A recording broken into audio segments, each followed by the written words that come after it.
संख्या रेखा के बारे में जानना। संख्या रेखा किसे कहते हैं?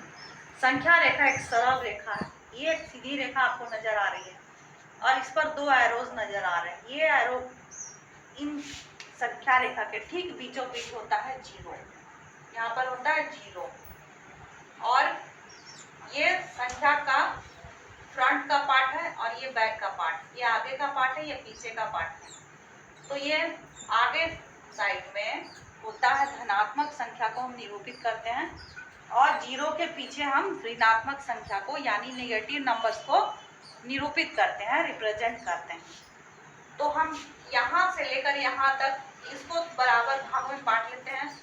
ये हो गया जीरो, ये हो गया वन, ये हो गया टू, ये थ्री, फोर और ये एरो का चिन्ह दिखा रहा है कि ये आपका जो काउंटिंग है ये आगे बढ़ते चला जा रहा है, क्योंकि आपकी गिनती भी कभी खत्म नहीं होगी तो ये नंबर लाइन कैसे खत्म हो सकता है। इसलिए नंबर के बढ़ने के साथ साथ ये लाइन भी बढ़ते चला जा रहा है। जीरो के पीछे ऋणात्मक संख्या को बराबर भागों में बांटकर निरूपित करते हैं। ये हो गया -1, -2, -3, -4 और इसी तरह से हम पीछे चलते चले जा रहे हैं। अब परिमेय संख्या को निरूपित करने के लिए दो महत्वपूर्ण चीजें आपको ध्यान देनी है और उन चीजों को ध्यान देने के बाद आप कैसा भी परिमेय संख्या हो, धनात्मक, ऋणात्मक, प्रॉपर फ्रैक्शन हो, इम्प्रॉपर फ्रैक्शन हो, किसी भी तरह का कोई भी संख्या हो, आप आसानी से इस पर निरूपित कर लेंगे, संख्या रेखा पर निरूपित कर लेंगे उन संख्याओं को, परिमेय संख्या को। तो जो पहला पॉइंट है वो आपको क्या देखना है। मान लीजिए आपको कोई परिमेय संख्या दी गई हो तो आपको पहले ये देखना है कि वो संख्या पॉजिटिव है या निगेटिव है, धनात्मक है कि ऋणात्मक है। अगर वो धनात्मक है तो वो जीरो के आगे यानी इस ओर हम उसे निरूपित करेंगे और अगर वो ऋणात्मक है तो हम जीरो के पीछे उसे निरूपित करेंगे। दूसरी चीज जो सबसे इम्पोर्टेंट है वो हमें ये चेक करना है कि अंश और हर में अंश बड़ा है या हर बड़ा है। अगर अंश, ये देखिए एक एग्जांपल है 4/5 का, ये एक प्रॉपर फ्रैक्शन है, ठीक है। प्रॉपर फ्रैक्शन है, उचित भिन्न है जहां पर अंश छोटा होता है हर से। तो इस प्रकार के परिमेय संख्या को हम 0 और 1 या 0 और -1 के बीच में दिखाते हैं। क्यों दिखाते हैं, अब इससे ध्यान से देखिए। जैसे आप इसे मान लीजिए 4/5, आप इसे भाग देकर देखिए, ये भाग नहीं लग रहा है। यहाँ पर 0 देकर हमें दशमलव बैठाना होगा और तब 0 यहाँ पर बैठाएंगे, ये 8 टाइम्स में चला जाता है। तो ये हो गया 0.8 यानी कि ये 1 से छोटा है, ठीक है। 1 से छोटा है यानी कि 0 और 1 के बीच है, ये 0 और 1 के बीच है। इसलिए इस प्रकार के परिमेय संख्या को हम 0 और 1 के बीच में ही दिखाएंगे। दूसरी चीज आपको ये ध्यान देना है, तो पहले हम इसी टाइप के क्वेश्चन को सॉल्व कर लेते हैं। मान लीजिए आपको 4/5 या इसी तरह का कोई भी संख्या जो प्रॉपर फ्रैक्शन है, जो उचित भिन्न है यानी कि जिसका अंश हर से छोटा है, तो उस प्रकार के भिन्न को हम कैसे निरूपित करेंगे। आप एक संख्या रेखा खींच लें सबसे पहले, और अगर भिन्न या परिमेय संख्या धनात्मक है तो 0 और 1 लिखें। 0 और 1 लिखने के बाद यहाँ कितने बराबर भागों में बांटा गया है, 5 बराबर भागों में बांटना है। 0 और 1 के बीच का ये जो पार्ट है इसे आपको 5 बराबर भागों में बांटना। तो ये 1, 2, 3, 4, 5, ये 5 बराबर भागों में हमने बांट लिया। तो 4/5 का कहने का मतलब ये है कि हमने 5 बराबर भागों में 4 बराबर भाग लिए। तो ये हो गया 1, 2, 3, 4। तो ये हो जाएगा इस बिंदु पर, इस पॉइंट पर हम 4/5 को रिप्रेजेंट करेंगे, 4/5 को निरूपित करेंगे। ये 0 और 1 के बीच में हमने 4/5 को दिखाया है। अब इसी प्रकार का आप और भी एक एग्जाम्पल देख सकते हैं। मान लीजिए यहाँ हम लेते हैं, इससे थोड़ी सी 4 से थोड़ी बड़ा अंश ले लेते हैं 5/8। इसे हम कैसे निरूपित करेंगे? यहाँ पर अंश छोटा है, ठीक है।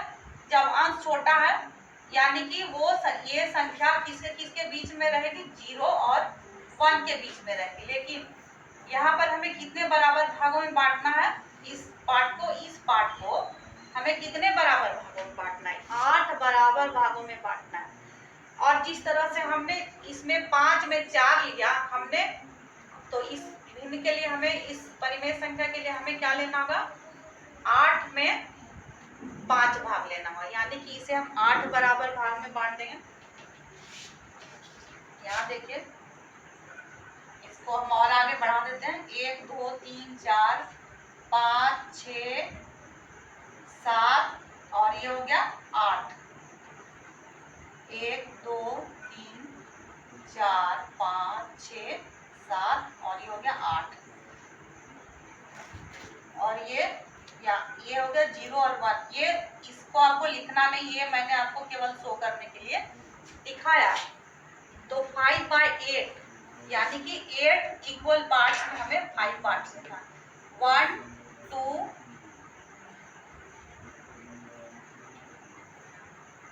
इसको सुधार लेना। 5 बराबर बांट लीजिए। 1 2 3 4 5, ये हो गया 5/8। इस बिंदु पर क्या शो हो रहा है? 5/8 शो हो रहा है। अब सेकेंड टाइप में है इम्प्रॉपर फ्रैक्शन। इसमें देखिए, इसमें आप किस संख्या तक संख्या रेखा पर निरूपण करना है, इसका डिसीजन कैसे लेंगे? मान लीजिए 5/4 है, यहाँ पर अंश क्या हो गया? बड़ा हो गया। तो इसको भाग देकर देख लीजिए। भाग देकर हम देखते हैं, 4 एकम 4 होता है। 5 में 4 गया है। इसे हम जब पूर्णांक के रूप में लिखते हैं तो ये हो जाता है 1/1/4। यानी कि ये जो पूर्ण भाग है, ये दिखा रहा है कि हमें 0 से लेकर 1 और 2 यहाँ तक हमें संख्या रेखा खींचना पड़ेगा। संख्या रेखा खींच लेते हैं। यहाँ हो गया 0 ले लेते हैं। हमें दिखाना क्या जरूरी है? 1/1/4 यानी कि 1 और 2 के बीच में पड़ेगा। तो हमें 0 से शुरू करना। 0 1 और 2। अब ये 0 से लेकर 2 तक, यहाँ से लेकर यहाँ तक, इसमें से हर भाग को हमें कितने भागों में बांटना है? हर भाग को हमें 4 बराबर भागों में बांटना है। जो हर है उसी के अनुसार बांटना है। तो 1 2 3, ये 4 बराबर भागों में बांटा। 1 2 3 4, ये 4 बराबर भागों में बट गया। हमें लेना कितना है? लेना है कितना? जितना की अंश है। अंश कितना है? 5 है। तो 1 2 3 4 5, ये जो पॉइंट है, ये पॉइंट क्या दिखला रहा है? ये पॉइंट दिखला रहा है 5/4 को दिखला रहा है। और ये 0 और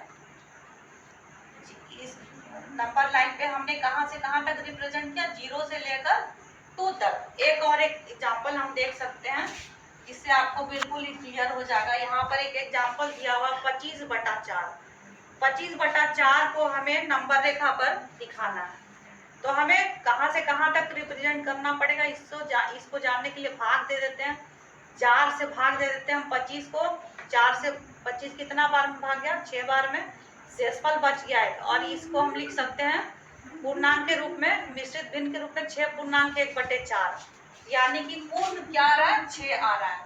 और ये 1/4, 6 और 7 तक दिखाना है इसमें। तो यहाँ एक संख्या रेखा खींच लेंगे। ये संख्या रेखा हो गया। यहाँ हो गया 0 और यहाँ हो गया, कहाँ तक हमें दिखाना है? 6 तक। तो 0 1 2 3 4 5 6 तक हमने दिखाया। 0 1 2 3 4 5 6। क्योंकि ये 6 से भी बड़ा, 6/1/4 है। ठीक है। अब यहाँ पर देखा जाए, यहाँ हमने 7 तक लिया। 7 तक क्यों लिया? क्योंकि 6 से बड़ा आ रहा है। 25/4 को हम भाग देकर देखते हैं तो ये आ रहा है 6 पूर्णांक 1/4।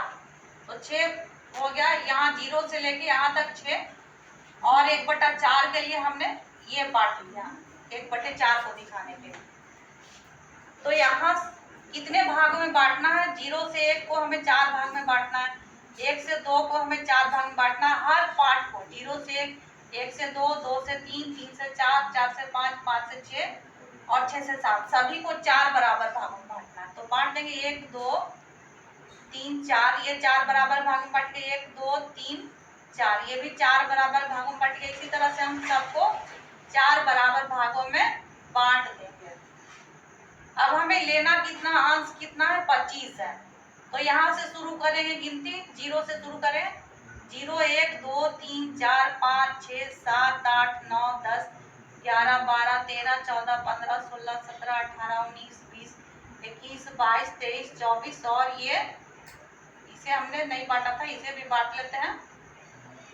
ये हो गया 25, यानी कि 6 और 7 का 6 और 7 के बीच में हम 1/4 ले रहे हैं। 1/4 मतलब 4 में 1 भाग ले रहे हैं, ठीक है। यानी कि इस पॉइंट पे कितना शो करेगा? 25/4 को दिखाएगा, ठीक है।